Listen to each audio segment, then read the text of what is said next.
Hi, I'm Divya. I'm a grad student studying data science. Today I'm going to talk about the Quick Draw Doodle challenge from Kaggle.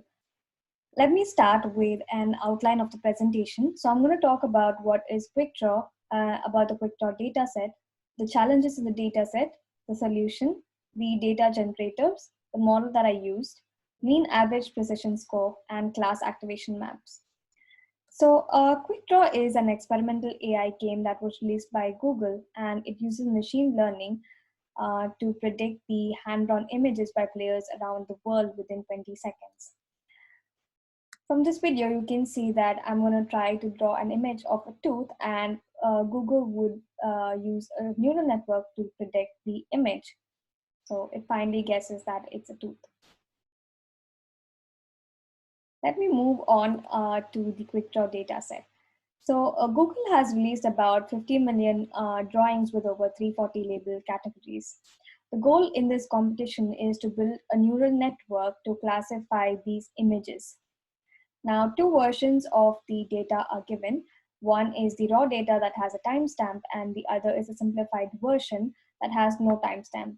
And I'm working with the simplified version. This version records low resolution information about pen strokes rather than a grid of pixel values. Next, the challenges that I faced with this data set is that the data set itself is stored in a CSV file format. So each class has its own CSV file, and all of these images are stored in these files. So for example, I take a look at the Eiffel Tower CSV. It would contain information about every drawing of an Eiffel Tower that has been submitted. Furthermore, the information of each drawing in the drawing column is stored as a string of lists. So I'm taking the candle data drawing and I look at a single row. This is how it would look. So from the type, you can see that it is a string.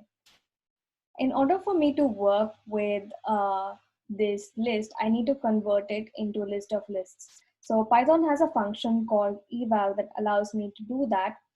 And after it is converted, I can see that it is a series of pen strokes having X and Y coordinates. Other than that, the main challenge of the data was that it was being stored in multiple files. So it would be an expensive operation to gather all of this information into a single file and feed it to a neural network. For example, if I feed only images of an Eiffel Tower to the neural network, it would be able to predict that with great accuracy because my neural network is seeing only images of an Eiffel Tower. So in order for my neural network to learn more and to be very precise, it needs to learn more images, and images need to be diverse. And the solution of this challenge was that I had to merge 340 files into one and dropping all irrelevant columns. So I worked with only the drawing and the word columns. Next, I split my data into training and validation sets, which roughly contain about 25 million images. And then I shuffle this data so that the data is mixed. So before I feed the images into the neural network, I need to process these images as they are in the form of a string. So I first use a function to create an image out of the string and convert the figure into a NumPy array. Next, I use a custom data generator to read 64 rows of training data and feeds the NumPy arrays into a neural network. Finally, the data frame readers are created for the train and validation datasets. The model that I use for classifying the images is a convolutional neural network, and it is a deep learning model that is most commonly applied to analyze visual imagery. So I have an example screenshot showing the working of a convolutional image, a convolutional neural network, and it shows that it is trying to predict the image of a bird. So for my data set, I start by building a network and training this network.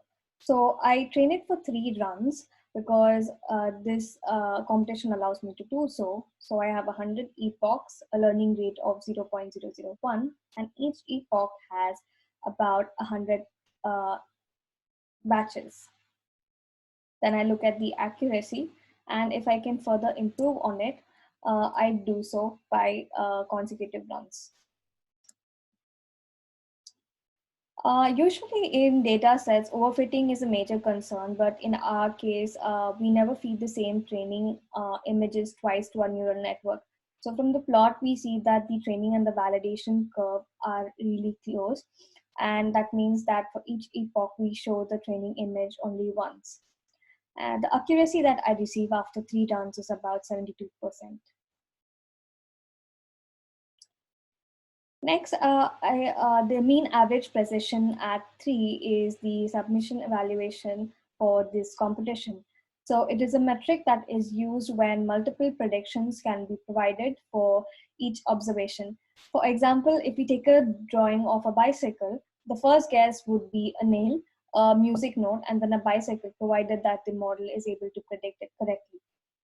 The map is computed by first taking the average precision, and it is calculated for each single observation. So the average precision is either 0 or 1, whether the prediction is incorrect or correct. I'll go into this in detail. So I have a table where we have a prediction of submissions and the AP3 score. So for a single submission, I have either correct or incorrect. And if it is correct, the score is 1 over 1. And if it is incorrect, the score is 0 over 1. So for two predictions, I would have 3 scenarios and 1 correct answer. That means that if my first prediction was correct, then for the second scenario, is the second one correct, and for the last one, neither of my guesses were correct. This involves a summation of 2 scores and 1 over 1. So for the first correct answer, so 1 is in the numerator is the number of correct predictions, and 1 in the denominator is number of correct observations. So for the first one, we'll have a first correct answer of 1 over 1. Adding into that, I would have 1 over 2. So the 1 over there represents the number of correct predictions so far, and 2 is the number of possibilities. The average precision would be the division by the total number of observations. And finally, I get a score of 3 by 4. For the second scenario, the first answer is incorrect. So I have a score of 0 over 1. Adding into that, I have a score of 1 over 2 for the next correct prediction, and divided by 2. I get a score of 1 by 4. For the last scenario, neither of it is correct, so I have a score of 0. Similarly, if I have 3 predictions, I would have 1 correct answer and 4 scenarios. So with the first correct answer, I have first one, and then for the second one, and then for the third one. And the last one is that neither of the answers are correct. So I have a score of 11 by 18 if the first guess was correct, 5 by 18 if the second guess was correct, and 2 by 18 if the third was correct, and 0 if neither were correct. So the average precision at 3 provides additional opportunities to get the answer correct.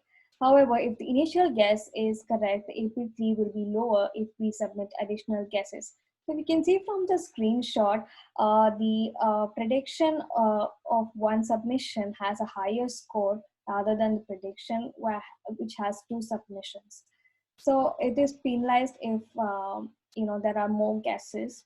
So that's why we want to make sure that our model is really confident, and we submit 2 or 3 guesses only when the model is less confident. So after calculating the average precision for each observation, we find the average of these overall observations to calculate the mean average precision. Next, I use class activation maps, and it is a tool that can be used to get an idea of what the neural network is actually learning.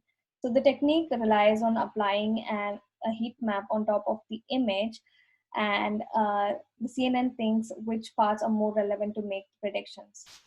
So the colors in the cam show that the model is focused in its top predictions. So the red areas are highly indicative of the top class, but the blue areas are not.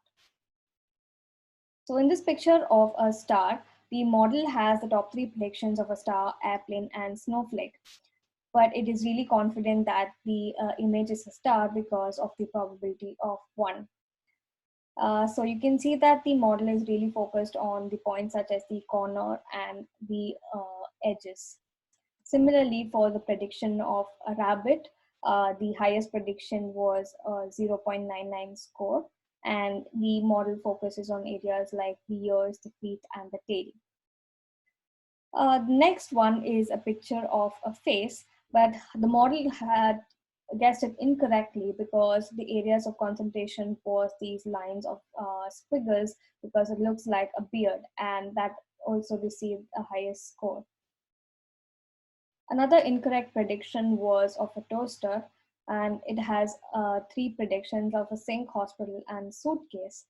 So here it compared to the other confidence, it received a lower score of 0.46.